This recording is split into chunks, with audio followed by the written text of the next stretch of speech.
Kumusta? Mabuhay, magandang umaga, and maligayang pagbabalik sa akin channel. Ako po si Ovela. I am your host, Ovela, and as you may already know, I've reacted to Rodrigo Duterte's interview with Jazeera where he speaks about drugs, death, and diplomacy.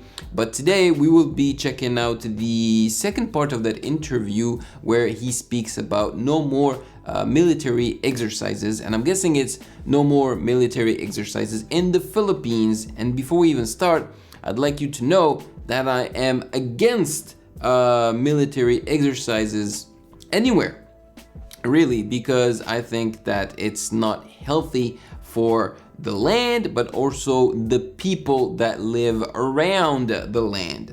And I'm especially against it if it's a foreign country, you know, that does military exercises in another country. Like, bruh, you want to do military exercises? Do it in your own country. So I don't really know what he's going to be talking about, if he's going to be talking about another country doing military exercises in the Philippines, or Filipino military doing military exercises in the Philippines. We'll see. But before we continue on, make sure to follow me on Instagram at Music Game News, because that is where you can DM me your suggestions. And without further ado, let's get to it.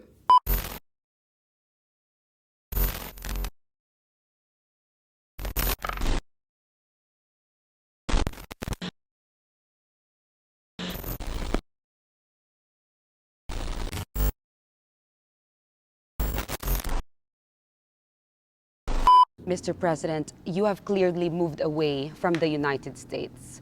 Why do you think it is necessary for the country to distance itself from its long-standing ally in Asia?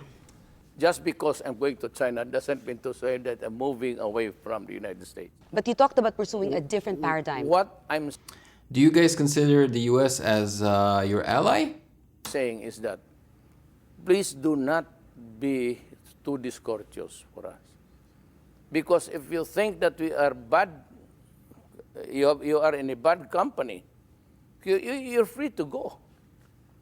I mean, what kind of a friend are you that instead of following the normal process of due process for my country, when I was mayor, it was okay.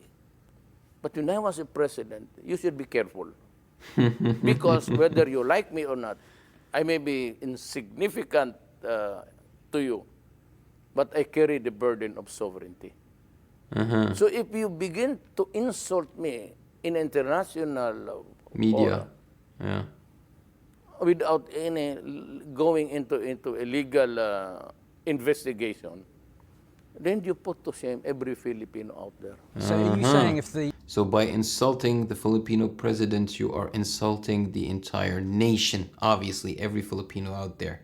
Yeah. the US had not publicly criticized the war on drugs, then relations would be normal now, as they have been for No, I would many say decades? had America just followed the normal procedure of calling the attention of a country to a certain violation that would affect the laws of humanity, it could have just followed the due process, which is normally accorded to everybody by going to the United Nations, airing the grievance, if you may, for other people, then demanding that there should be an investigation. It should begin in the internal body of the United Nations, because we are, or the Philippines is, a member of the United Nations. So if they had done that, relations would be normal now, military ties would be normal? I said this Orientalist, you just be courteous. We're not used to being Courteous, as in more respectful, right? bamboozled and just, Or does he mean cordial? Mr. Duterte, you know that the serious violations could result in the cutting of AIDS. That is not acceptable to us, actually. We call it in our dialect, boy boy, and in the Tagalog, it's Sumbat. You give things to them and say, oh, I gave you these things, and you're not doing what I want.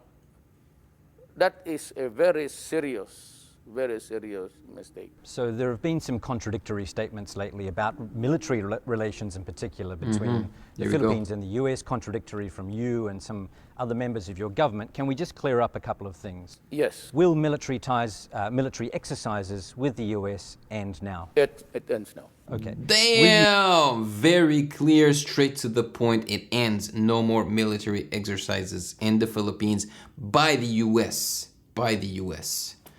Wow, I cannot even believe they let them do military exercises in the Philippines. Like, the Philippines is such a small country if you think about it. You know, it's thousands of islands, but technically the Philippines is a small country. The US is massive. Do military exercises in the US. You walk away from the Enhanced Defense Cooperation Agreement that was signed by your predecessor I 2 may, years ago. upon a review with the military authorities. How are you feeling now? Which Well, way are you leaning? They should know my sentiment. What But is- it would depend on the advice of the military.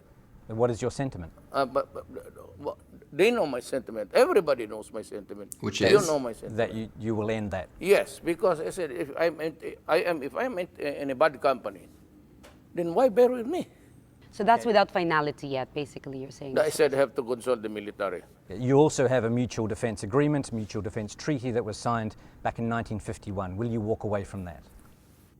I cannot abrogate it. Now let me ask you this question, and tell me frankly, really, Tell me is there a frankly, need really. for me to maintain military ties with anybody, and even with Africa and Somalia and all? I love how frank he is. I love his honesty, and he talks to you like he basically respects you the way he talks to you. You know, he talks to you like you're his kind of his buddy. You know, trying to explain things to you, man to man. You know, I like it. So I think what he's gonna mention is that it doesn't really benefit the Philippines to keep ties with all these countries. Let me ask this question. Having said that, if there is really a third world war, where all the ICBMs and the Poseidons and the land air-based and in the skies, if it's going to be a third war, then everybody pushes its nuclear power. China, Russia, and America. Would there be enough time to talk about the third world war? Maybe not, but your relations go far beyond things like that with the US. They well, go I to said- disaster relief, things like that. Aren't you putting all of that at risk? I do not think they will be there for us. But they were Yeah. at Typhoon Haiyan just a few years ago. Oh, what? Typhoon Haiyan. That's not a war. That's what? So the interviewer said that the US were there to help the Philippines during this Typhoon Haiyan or something like that. But what did the president say? Typhoon Haiyan. Haiyan. That's not a war. That's not the war? What? Ago. Oh, what? Typhoon Haiyan. That's not a war. And if they want, they could have, you can forgo with it. Other nations will come. Or we will die. Double the number. And so, Haiyan is just a creation of the climate change, which the industrial countries also created, helped grow. You know, in terms of gas emissions, we are here. We would like to reach this limit, but we say, oh no, it's a ratio and proportion along the way. Look, stupid, you have reached the heights of industrialization. All these years, you're spewing all the gas, carbon and everything, footprints. We had little or had nothing, little to do with it. Now we would like to reach where you are now. But also they're controlled because, so and until the end of the world, it's going to be always like that. So that is how interest countries really work. They come as, you go to our place in Paris, or we go to Canada or South America, then we'll discuss about it. But you know, we have this kind. We would like to help you, but do not try to catch up with us and overtake us. Okay, I think I understand what he's trying to explain to them. He feels like by having relations with other countries, those countries who are currently more successful than the Philippines are keeping good relations with the Philippines so that the Philippines does not reach their level of success. I feel like they keep them at their place down there, you know? That's what I'm understanding. So to him, it doesn't make any sense, and he wants to cut ties because he feels like other countries are dragging them down in a way, you know? Because it would contribute so much carbon emission. and who's responsible for the climate? Who's responsible for Hainan? Who's responsible for the... Okay, and he's saying that the typhoons and the climate change and all that has nothing to do with the Philippines. Like the Philippines do not emit that much, crap in the air, and that it's the industrial countries that provoke these typhoons and the climate change and everything. monsters of tornadoes and it's an industrial countries. We had nothing to do with it. Yeah, there you go. Hang on, Mr. President. Yes. Filipinos love America. Historically, it's the strongest ally in Asia. If you distance yourself from it, do you not worry that it will be an unpopular decision among your people? In the first place, And that's why I asked you guys before, do you still think that the US is your ally? Would you mind if the Philippines distanced themselves from the US? had they not been here in the Philippines, there would have been no Second World War for us. The Manila battle killed about, they say, 200,000 people. So he's basically saying that having good relations, I guess, with the US comes at a price, at a hefty price, you know? The enemies came because they were there also in the first place. Matter of fact, they stayed here for 50 years, and that is why the enemies came, because they know that they are here. And the Philippines is a peaceful country and don't want any trouble with anyone. Okay. Imagine the Philippines without an American. Would have the Japanese sent so many battalions and their imperial armies to occupy this island? Do you think it would be better off? Well, if you go back in time, what would be the sense of sending you, unless you want to occupy the whole world? Incidentally, the world is watching the United States at the moment with the election campaign that is going on there. Who would you rather work with in the White House, Hillary Clinton or Donald Trump? You asked me after this because I said I'm the president of a sovereign state. Rodrigo Roa Duterte. We are not supposed to say something about politics there. Unlike the ambassador of America, when he was asked a question about in a speech of mine about a slur of women, about women, it was not. It was a narration of an event which actually happened. And that is why I said, you're a journalist, you can check it out. So you're saying... I said those words in anger when I saw the women dead and raped. So you would not reveal now who you'd rather collaborate with between Clinton and Trump? I have my Preferences? Preferences. Of course, it's obvious to you who she or who he. Be careful with the she and the he. You're quite a controversial figure. In fact, I'm actually a little surprised that he didn't bluntly say who he would prefer to work with in the US, you know? possibly currently the most controversial No, figure globally right now. You've cursed Obama. You told the EU and the United Nations basically to, you said, go to hell. Do you think, though, and a lot of people are quite shocked over such statements, Is she Filipina? I feel like she may be half Filipina. Do you think, though, that you have effectively performed your duty as the country's top diplomat? Yes, I'll tell you the secret why. Why? My behavior, because I was not given a chance to explain. And if I did explain, nobody was hearing me. Listening. And the lies that they started about this thing about extrajudicial killing kept on piling up. I was boxed in. I could read it every day. And you know, there are Filipinos who may or may not agree with them. And so they're calling, why don't you answer? And I kept on answering, but nobody was explaining.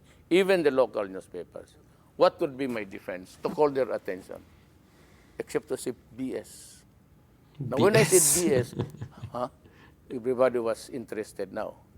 So, what is it? Insult can be a defense.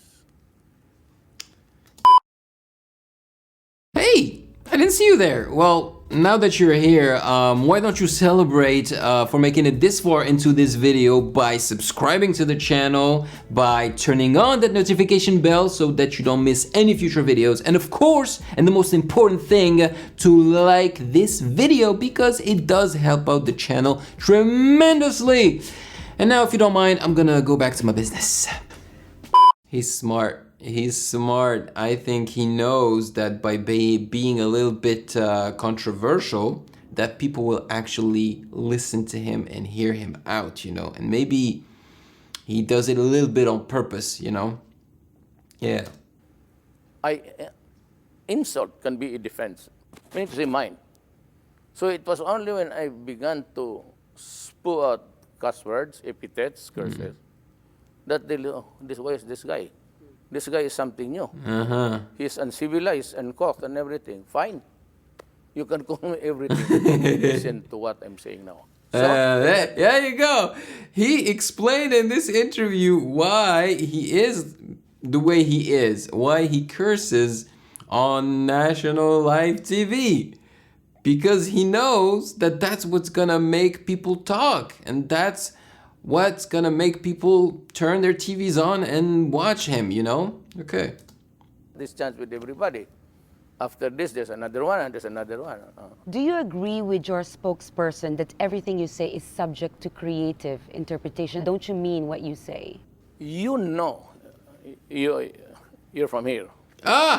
You know. He gave me the answer. You're from here. He didn't say you're Filipina. No, you're from here. I could sense a little bit of the Filipino accent in the way she was talking, you know? That the usual connotation of putang ina, it's a cuss word. It's a slang. What does that mean? Putang ina? It's a slang. Putang ina. It's the usual, our language, son of a bitch.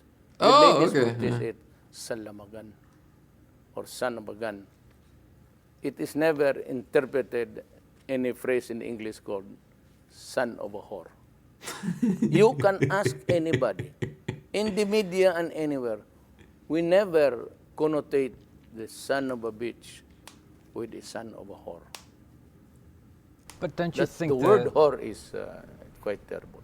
But don't you think the role of a president when you're addressing another president of another country, that there's a certain level of language, certain level of behavior that is expected?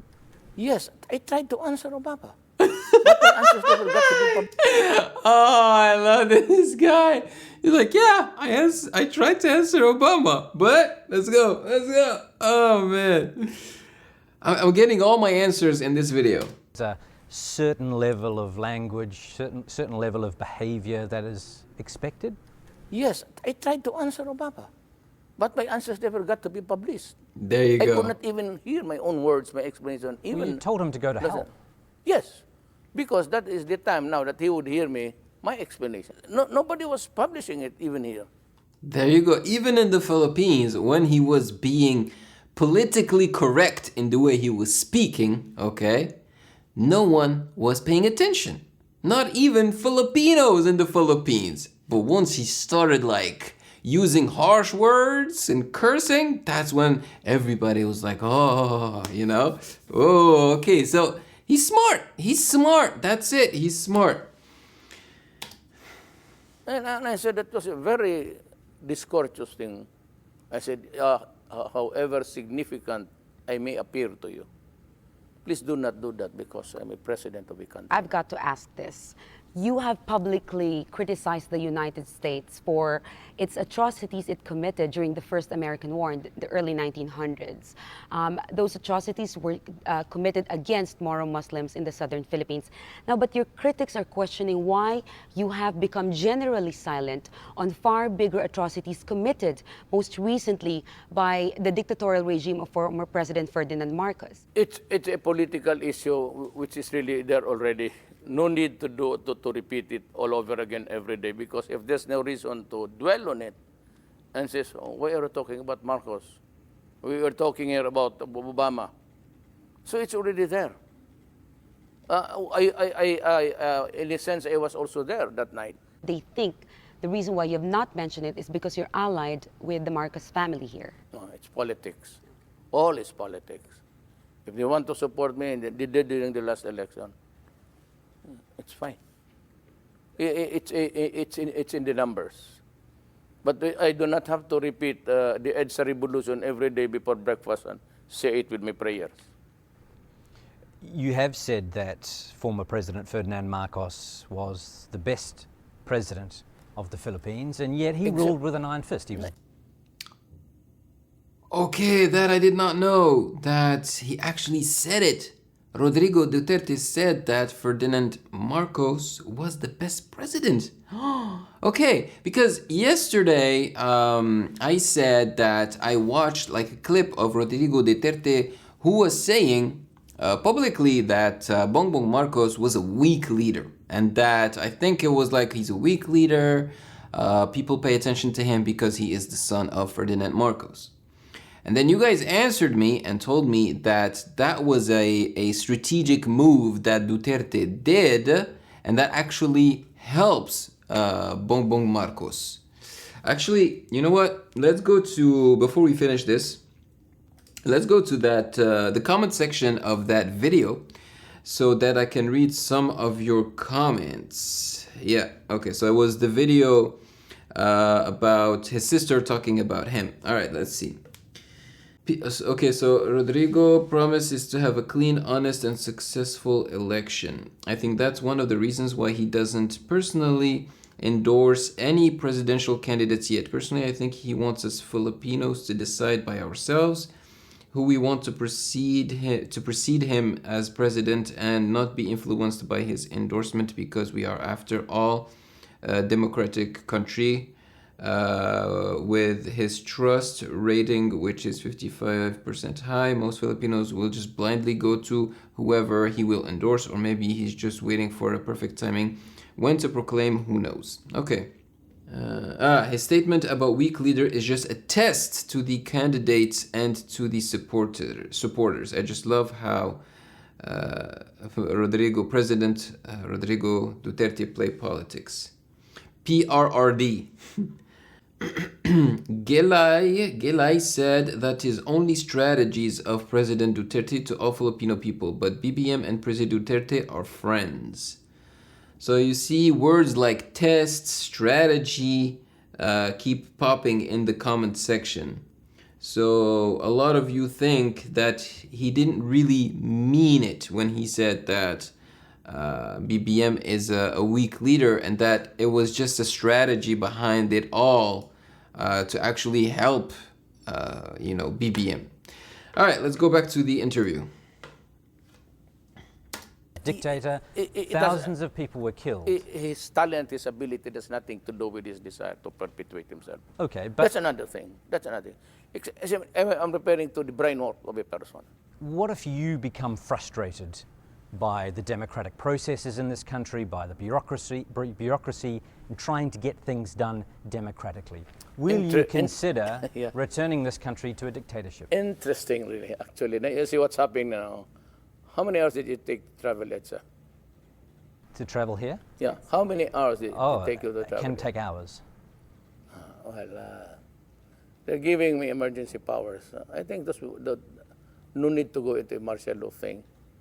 I have sensed that Congress is also quite The martial law that was put in place by Ferdinand Marcos. helpful in the sense that they're considering to give me emergency powers. Minus the bidding, minus all you have to do is say, okay, you're a great company, you have a track record. It's something like that. And what's the next step after that, though? Well, the next step is when it says it's only good for 200 days, it's good for 200 days. Then you stop it. Then you go back to the bidding. What do you mean? I cannot fathom your question, but would be something Would like you? this. If this country would remain moribund, If you get frustrated with how the long democratic process, the long legal process of getting things done, when you only have 6 years, would you? I think it's really pathetic because politics and all. But our government is so crafted in a way that everybody has got to have a cake and eat it too. You are a very controversial figure. I can't believe he said that. Have his cake and eat it too. Oh my God. Her name is Jamila Alindogan. Some of your methods are seen as Oh, she's probably half Arab, half Filipino. almost already authoritarian. A lot of people are getting nervous, and people would like to know, where are you taking this country? I don't, for the life of me, I have yet to remember the thing that I did that would indicate that I have the traces of being dictatorial. On day one, So I guess the interviewers are questioning him. They feel like he's maybe a president that could become a dictator, and he's trying to, relieve them by answering this question and making sure they understand that he's not the type of president that would become a dictator. And he didn't, right? After 6 years, he said, "I'm out." the curses and the slang, the epithets, but I cannot remember of an incident here, an event which would indicate at the very least that I have traces of Dictatorship. being Dictator. tends to be dictatorial. Let's just put it that way. I've always been a good boy, a holy man. A good boy. We're just over 100 days into He's a prankster too. your presidency now. You've got just under 6 years left in your term. From a personal point of view, the stresses of the job, the criticism, the long hours, how do you think you're going to handle the next 6 years at the age of 71? I was at the hospital last night. Because I had these rashes, I don't know where it came from. Oh, okay. It's just I was rashes. itching all over. There was a program yesterday, and I could not help scratching my body. I get to be to have more issues with my little ones, rashes and everything. Yesterday, I was all red inside, and I could hardly. I love how human Duterte is. I mean, look at these guys. It's Al Jazeera. They're trying to be all professional and all. But he is turning this interview into a very homey, discussion by being himself, by being just like a regular man. For goodness sakes, he is talking about his rashes. This guy, man. Stop myself from scratching everywhere. It's actually it contributes a lot to a person's the comfort zone, where you feel that when you work at night, you feel good, you sleep feeling good, wake up. Those are the things which those are the luxuries which is not available here. But you have to be here because this is power. How would you like to be remembered as president? What would be your legacy? What would you like it to be? Now I just say that Rodrigo Duterte, he tried his best. That's it. All right, Mr. President, thank you very much for talking to Al Jazeera. He tried his best. Boom shakalaka, yo. I mean, I think he frustrated these interviewers, man. I don't think. I feel like they may have been expecting, expecting him to be a little controversial, but not like this. I feel like they tried to direct the interview, but in the end, it's Rodrigo Duterte who took it from them, and directed the interview for them. Wow. Like, sometimes interviewers, they try to put words in your mouth. You know what I mean? He did not let them do that at all. And I'm so glad I reacted to this part because he basically answered all my questions. That was awesome. And I can understand why Filipinos love this president and would not mind if he continued to be president, I think also they feel like a sense of pride with him. They can tell that this president really loves his country, loves his kabayabans, right? His brethrens, and he just wants the best for them. And like he said at the end, he tried his best. Yeah, he feels like a guy who's down to earth, and that's what they want. So now that, I guess BBM is leading everything, BBM and Duterte are not the same, right? BBM does not talk like Duterte. BBM doesn't necessarily feel like any other Filipino out there. I don't think that most people can relate to BBM. That's the feeling that I got, because they say that he's highly educated. And I'm not saying that Rodrigo Duterte isn't. He is. I mean, he studied law, right? So he is educated, but he doesn't deliver things the way BBM does. So I'm curious as to why Filipinos want BBM to become president. Is it just because they feel like Rodrigo Duterte's daughter, is working with him, that they are a team? So, it may mean that Rodrigo Duterte is for BBM, and since they trust BBM, and since they trust Duterte, they should trust BBM? I don't know. A lot of questions out there. And, I saw an interesting comment today that said, "Oh, I really like your videos, but I feel like you're not interactive enough in the comment section." I would love to be more interactive in the comment section, but do you know how many comments I get a day? I legit cannot answer everyone. I try to heart the comments that I like, but I can't answer everyone. It doesn't mean that I'm not reading. I am reading and trying to understand you guys. Even on Instagram, when you DM me, it's not because I didn't accept your message that I'm not reading it. I am reading it. And if I'm not accepting it, it's because you did not follow the rules. You either didn't follow me, or you didn't say please, or you didn't leave a link or something. But most of the time I read the comments and the messages, but to answer it's another ball game. Like, I have to concentrate and write and everything, and I just don't necessarily have time for that. But I do appreciate your comments and your likes and everything that goes with that. So thank you so much. Maraming salamat po.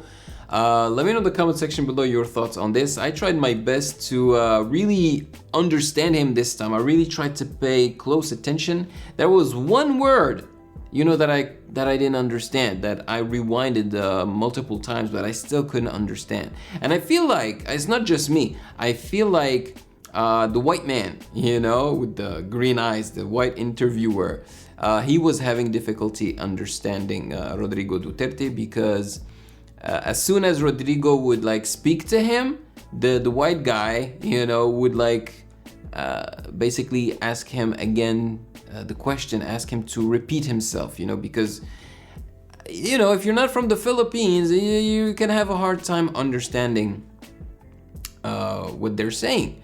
But man, if you compare me to when I started reacting to Filipino content like 5-6 years ago, I have progressed so much. It's insane. The first time I reacted to Filipino content, I was wondering what kind of language that was, you know, Tagalog. I was like, I've never heard this language in my life. Now, Tagalog feels like a third/fourth language for me, you know? Like, my first language is Arabic, then French, then English, and then usually it's Spanish. But I speak Tagalog more than Spanish. You know what I mean? I listen to Tagalog more than I do Spanish. So yeah, I feel like it's also my language now. So there you have it. Take care of yourselves. Have a great day. Stay safe. And I'll catch you guys in the next one. Peace. Thank you for watching. Subscribe here and please like the video to show your support and appreciation for my work, and turn on the notification bell to be poked for future content. Yayayum!